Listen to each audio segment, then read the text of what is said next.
Aujourd'hui, on va parler de la loi de Pareto ou principe des 80-20, qui n'est pas une loi au sens strict d'ailleurs, et qui d'ailleurs n'est pas attribuée à Pareto. Mais c'est pas grave, tout le monde l'appelle comme ça, on va continuer de l'appeler comme ça. Qu'est-ce que c'est la loi de Pareto? Pareto, c'est un statisticien italien qui s'est rendu compte que à peu près 80% des terres en Italie étaient possédées par à peu près 20% des propriétaires.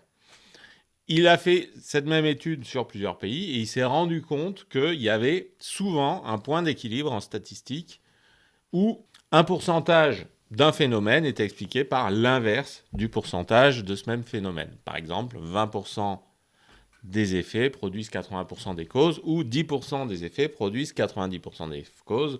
Ça peut être 1,99, ça peut être 5,95, etc., etc. Donc il y a eu l'intuition de ce principe.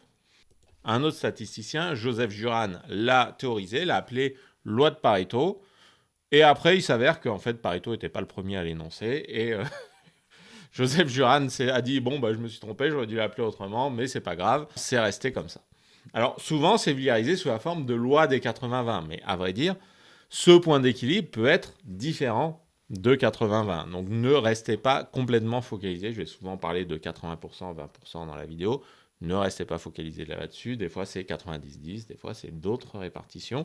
C'est une loi statistique qui s'applique à tout un tas de catégories de la population et à tout un tas de phénomènes. Il y a d'autres lois qui s'appliquent à d'autres types de phénomènes. Par exemple, il y a une loi qui est relativement connue aussi, c'est ce qu'on appelle la répartition normale, où vous avez ces fameuses lois gaussiennes. C'est la même chose que vous pouvez observer, je vais vous projeter ça, cette fameuse loi gaussienne que vous pouvez observer, où la répartition est homogène autour d'un point d'équilibre, autour d'une moyenne, avec à peu près autant qui sont au-dessus de la moyenne qu'en dessous. Bon, tout ça, ce sont des modélisations statistiques. À quoi elles servent? À plein de choses de la vie courante, et surtout, on a observé qu'un certain nombre de phénomènes observent une répartition qui est une de celles-là. Et donc souvent, quand on va observer un phénomène quel qu'il soit, on va essayer de voir s'il colle à l'une ou l'autre de ces explications. Moi, j'ai fait des études de biologie, d'écologie, et en écologie, on observe souvent que la répartition au sein d'une population, par exemple du poids, va suivre ce qu'on appelle une loi gaussienne. C'est-à-dire qu'il va y avoir une moyenne où un animal va faire, je ne sais pas moi, 30 kilos, et en fait, il va y avoir à peu près le même nombre d'animaux qui en font 20 que le même nombre qui en font 40, et la majorité en fait 30. Voilà, c'est la fameuse loi normale.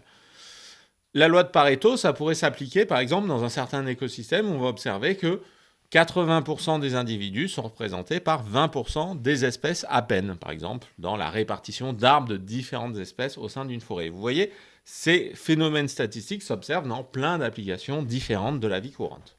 En quoi la loi de Pareto peut avoir un rapport avec l'entrepreneuriat? On observe souvent ce genre de répartition et ça permet de faire des choix de gestion plutôt efficaces. Par exemple, imaginez demain que vous ayez un profil de clientèle où 20% de vos clients vous apportent 80% de votre chiffre d'affaires. Mais ça peut être quelque chose où on va se dire c'est pas grave, on continue comme ça. Mais ça peut être aussi l'opportunité de se poser la question de qui sont ces 20% de clients. Et est-ce que si je me débarrasse des 80% de clients qui est à côté et je me focalise sur ces 20% en allant chercher des gens qui ont un peu le profil identique à ceux-là, peut-être que je pourrais avoir mon chiffre d'affaires qui double, qui triple, qui quadruple, va savoir. Si je remplace les 80% par 4 fois les 20% qui rapportent, peut-être que je peux multiplier mon chiffre d'affaires par 5. Voilà, ça peut être une application importante de la loi de Pareto. Moi, je l'applique pas mal en gestion de projet où j'essaye d'identifier, non pas, c'est rarement 80%, mais les 50 ou 60% d'une activité qui ne sont pas indispensables au fait d'atteindre un résultat. Je vais vous donner un exemple très concret. Vous faites un outil logiciel. Dans un outil logiciel, vous allez avoir un certain nombre de fonctionnalités. Il y a sûrement un petit nombre de fonctionnalités très utiles sur lesquelles il va falloir se focaliser et sur lesquelles il va absolument falloir faire quelque chose pour livrer les clients. Et par exemple, ça peut être le calcul d'un indicateur particulier. Pour avoir cet indicateur particulier-là, vous avez sûrement 80% des fonctionnalités qui vous servent uniquement à alimenter l'ensemble de l'outil juste pour qu'il ait une cohérence. Et par exemple, si cet indicateur est sur le temps passé par vos équipes à faire certaines tâches, ça veut dire que les équipes vont devoir saisir leur heure, donc il va vous falloir faire une saisie des équipes, etc.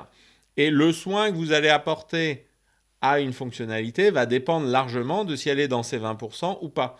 Parce que les 20% vont être les choses les plus importantes pour les clients, les choses sur lesquelles il faut se focaliser. Et peut-être que, bon, si le reste est un peu sommaire, si on n'a pas énormément de chance, si on n'a pas beaucoup travaillé à l'ergonomie, etc., c'est peut-être pas si grave, parce que si les gens ne l'utilisent que très rarement, bon, s'il faut faire un clic en plus que la version optimale, mais que ça coûte beaucoup moins cher de développer comme ça peut être une solution. Donc moi, j'applique ça beaucoup dans mon métier au quotidien de gestion de logiciels. Il y a beaucoup de gens qui l'appliquent justement, comme je dis en introduction, dans le tri des clients. Ça va être aussi peut-être dans le champ d'intervention d'une entreprise. Par exemple, si une ville ou 5 ou 6 villes représentent 80% de votre chiffre d'affaires et si vous passez beaucoup de temps à aller dans toutes les autres, peut-être qu'abandonner les autres, que resserrer votre champ d'intervention, ça va vous permettre de gagner du temps, d'être plus efficace et peut-être d'être un peu plus rentable à la fin. Peut-être aussi que 80% de votre temps, vous le passez pour atteindre 20% des résultats. Par exemple, en prospection, aller chercher une certaine catégorie de personnes très ciblée qui est plus souvent réactive que les autres, ça peut être une excellente solution.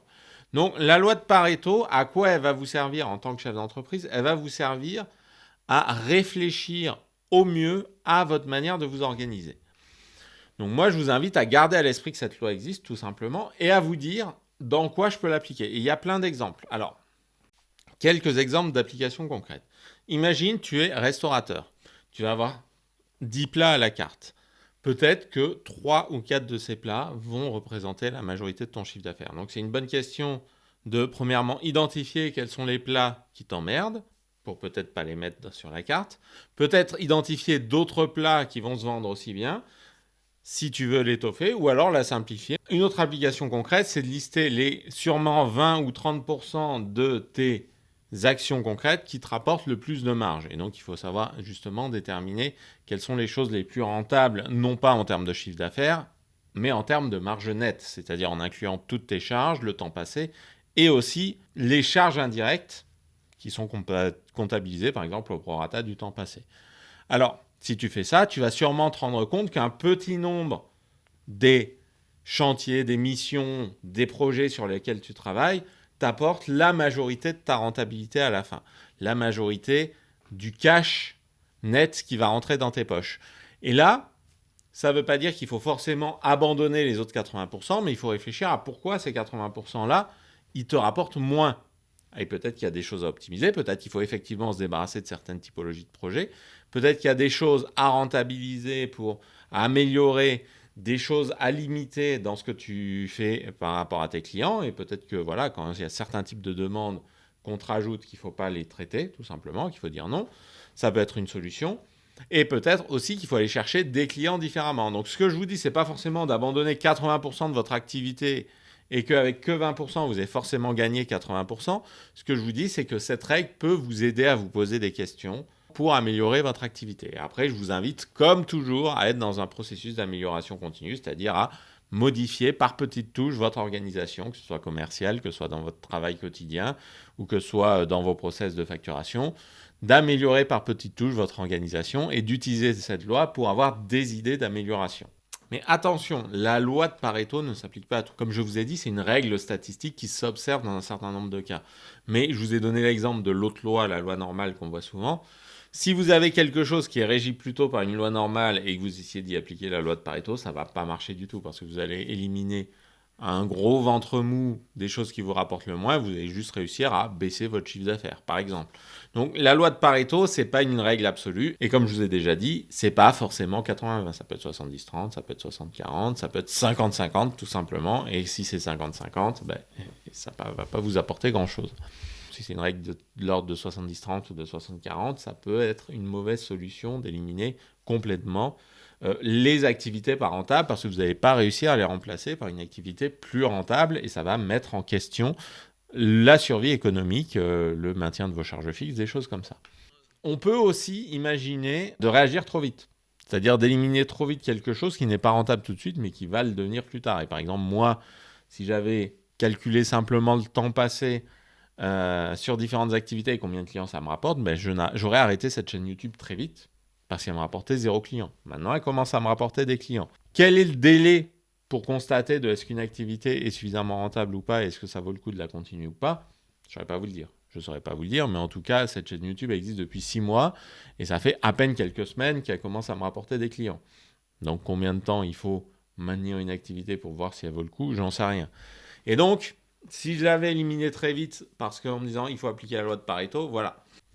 Donc, ça peut être valable pour quelqu'un qui a une activité, qui est chef d'entreprise, etc. Mais ça peut être aussi valable pour la plupart des gens qui ont une certaine maîtrise de leur activité quotidienne. C'est-à-dire, si tu es salarié, par exemple, admettons que tu sois salarié, que tu sois commercial.